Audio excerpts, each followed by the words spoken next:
And this is how we're beveling the edges. Probably this is a situation where having something like a lazy Susan would be really useful.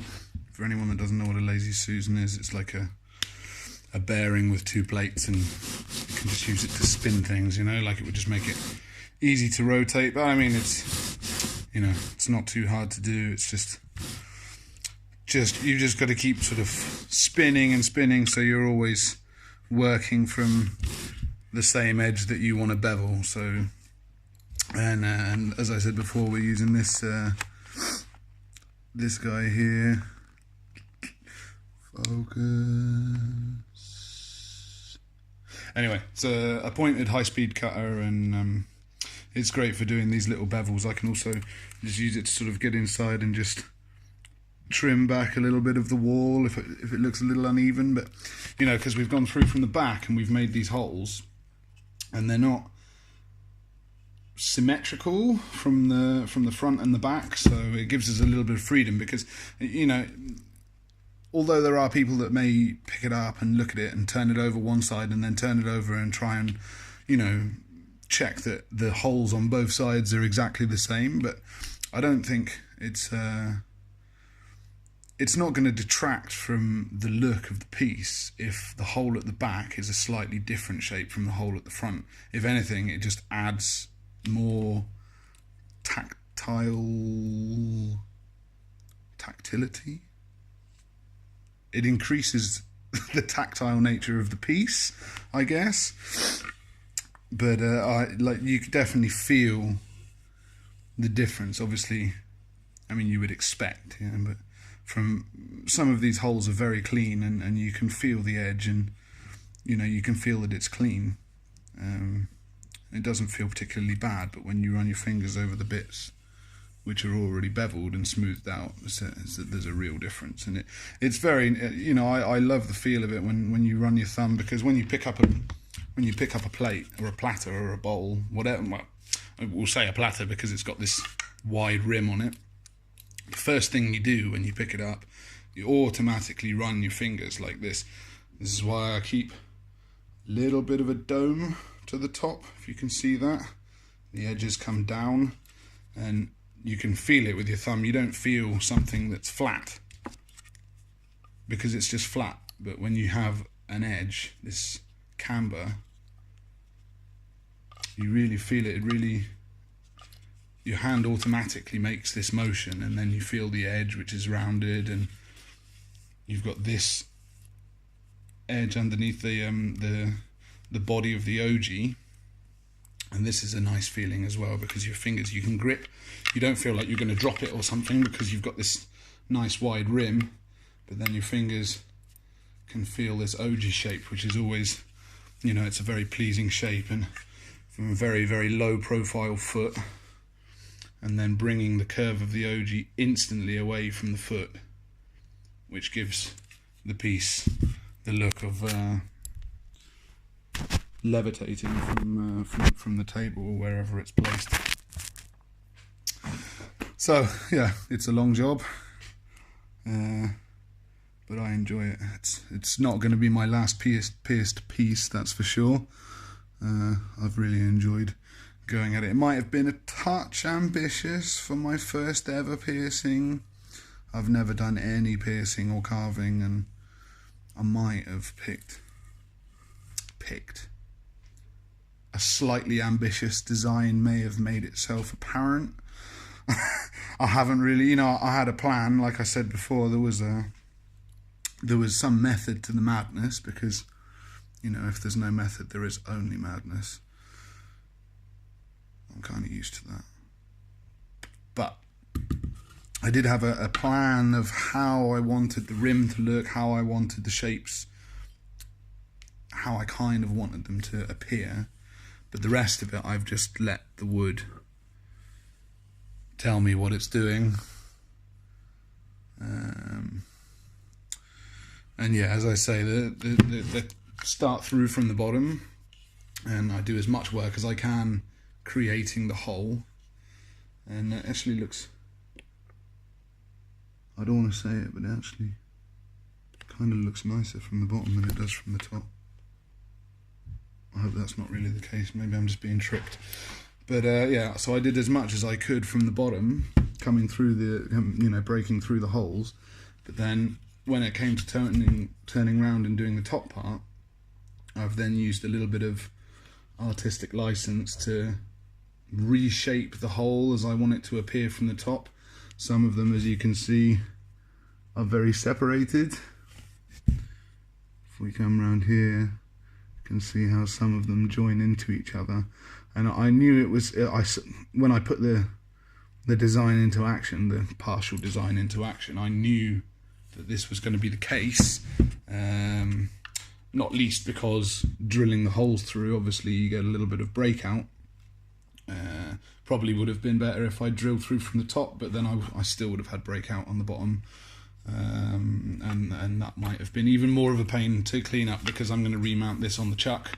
So my access to this is going to be restricted by how close I can, how close the chuck is. So if you imagine the chuck is here, the jaws are here, they're already quite out there. I only have this much space to work if I don't want to catch my knuckles on very rapidly spinning metal, which I can advise against doing. Just don't ask me how I know, but you don't want to do that. So I really wanted most of the cleanup work to be on the face, so I don't have to remount it with the face plate, because obviously that was just put there with 4 screws, and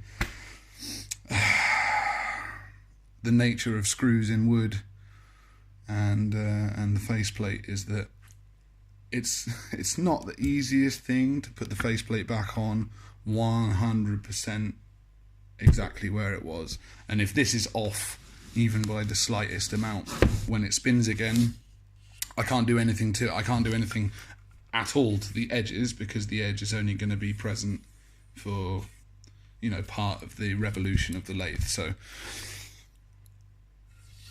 I don't mind having the cleanup on the top, and I always expected that some of the bevels would run into each other. So as you can see here, we've got some nice separate rings, piercings, and then these two run together, and where the ebonizing lacquer is now completely gone, this lets you see where the shapes run together.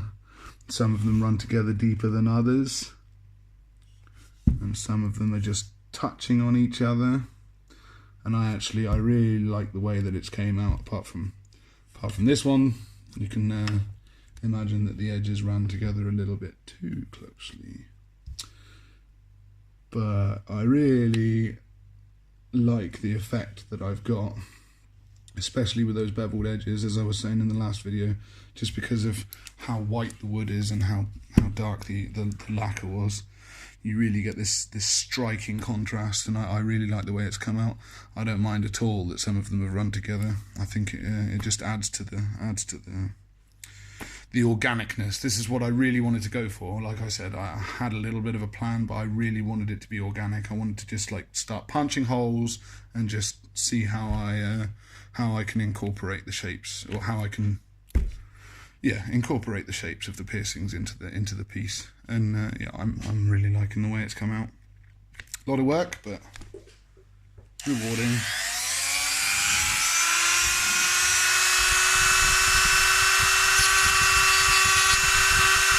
And obviously, the way you hold the, I'm just going to call it a Dremel. It's not made by Dremel, but it's a Dremel tool. So, and this is definitely a Dremel bit. The way you hold it is obviously going to have an effect on how the angle of the bevel, how deep it is, how stretched, how visible it is, I guess. And I've tried to make some of them with a very thin. You can see from this one here, the bevel is just gentle, not much to it. And again here with these small ones, I kept the bevel kind of small, where it's just a tiny hole pierced. I've just a small bevel, and then on some of them you can see that I've stretched the bevel out, and I wanted to make it just look like it's swept away, you know. And in some cases that is purely by design, and in other cases the design was dictated for me, not just by the wood but also by the breakout. So you can see here this shape is not fully hollowed yet. It's not. I haven't taken all the bits out. I haven't ground it through, but you can see this bit here. There isn't that much more material that's going to come out of that top side. Maybe a little bit, but the breakout is already stretched away from the shape. So in that case, I'm going to put one of these longer swept bevels. And again, this is really down. This really speaks about the organicness of the piece, I think, because I've just let it do what it wants, and I'm just trying to work with what's happened through each stage of creating the piece. So, I mean, it's hornbeam, and it's not magic hornbeam. It's not spalted hornbeam or anything like this. I did turn the platter from spalted hornbeam. It's beautiful. The grain, the difference in the patterns and the colours and the striations in the grain of such a straight grained, I'm not going to say it's boring wood, but it's got a very straight grain pattern, or in this piece at least. In the bottom you can see some nice little sort of swirly details. I don't know if the camera's picking that up very well, the light's not great, but there's some nice swirly patterns in the grain in the bottom, but in the top it was very straight, very simple. And the spalted hornbeam piece that I turned, that grain was insane. It's crazy, it goes all over the place, but it does have a knot in it as well, and that always with the grain. But yeah, so depending on how you hold the Dremel, obviously this is not the easiest thing to hold, I guess. If you've got small hands, I have gigantic hands, so holding this thing is actually really comfortable. I was having more difficulty and less comfort using the pencil, the bendy pencil. It's a cool thing, I think, to put on, especially if you're going to do a lot of very tiny engraving. I imagine holding this to do like writing engraving and stuff like this is going to be a lot easier than holding this chunky thing. But again, for me, I'm fairly confident using this. I've done engraving with writing using this thing rather than the pencil. The pencil, when you use it, as you can imagine, you do lose a little bit of torque on the cutter. A little bit is obviously lost down the length of this bendy connector. But it's a cool thing to have, yeah. But I was using it and I wasn't getting on with it. I was finding I was cramping up a little bit more. I think again because the size of my hands trying to hold something tiny, I get cramp if I'm writing. Yeah, if I write for a really long time and I'm holding a pen in a funny way, I'll get cramp just because my hand is so big and I'm trying to hold something so small. So holding this is actually really comfortable. So depending on how you hold it, you're obviously going to be able to stretch the bevel and or keep it more upright. So yeah, we're nearly done with the top side shaping. Obviously I'm going to go around again on the bottom and just maybe try and simulate the top shape, the final top shape with, you know, and replicate it on the bottom as best I can. But as I said before, I'm not too bothered about it being identical on both sides. I quite like the idea of having two shapes for one hole, because then you've got like, it's like two for the price of one. How can you argue with free? But yeah, I will literally include the second shape of the bottom part of each hole absolutely free in the price. I'm not adding anything onto it. You can't say fairer than that, really, can you? But yeah, top side is nearly finished. I'm going to have to get right in here where they've joined together. Obviously, you've got a little bit of chipping and whatever. I'll get right in there, but not with this. I'm going to switch to one of the diamond bits at some point and and use that like a sort of like a sandpaper cleanup kind of thing. And then I'll get actual sandpaper as well, something like a 240 and then maybe a 300 and a 400, just to make sure that it's really nice and smooth. It's not like you can really stick your fingers, apart from the big breakout one, you can't really get your fingers in there to feel the inside, but you know, it's like food. The first bite is taken with the eye, and with anything like this, unless it's a blind person, you're going to look at it and you're going to see. So I want to make sure that it's as clean as possible. Obviously, when you're running something like this, if you're running too fast, not really with this one is better if it's running super fast because it's a high-speed cutter. But when you're using things like the diamond bits, you got to run them slow because it's like orbital sandpaper, and you know, if you run sandpaper too fast, it gets hot, it gets clogged up with the sawdust, and then you start to burn. And it's exactly the same with these things. If you let them clog and then keep going on the wood, then you just burn the wood, and you get some, you know, you smell it instantly, you know you've done it. You get some sort of not so nice little black marks. Like if it was entirely burned, it would look great, but as it's not, I mean, you get these little dots of burned wood. It's not so appealing. So you get the shapes done, flip it over, shape the back, flip it over again, make sure everything's clean, make sure there's no burn bits. I can see one right there. It's going to be a bit of a bugger to get in there, but there we go. Clean out the burn bits, sand it, and then yeah, final turn, dish out the inside, and make these borders ready for the texturing. That's the word, texturing.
So yeah, this could take a while longer. See you soon.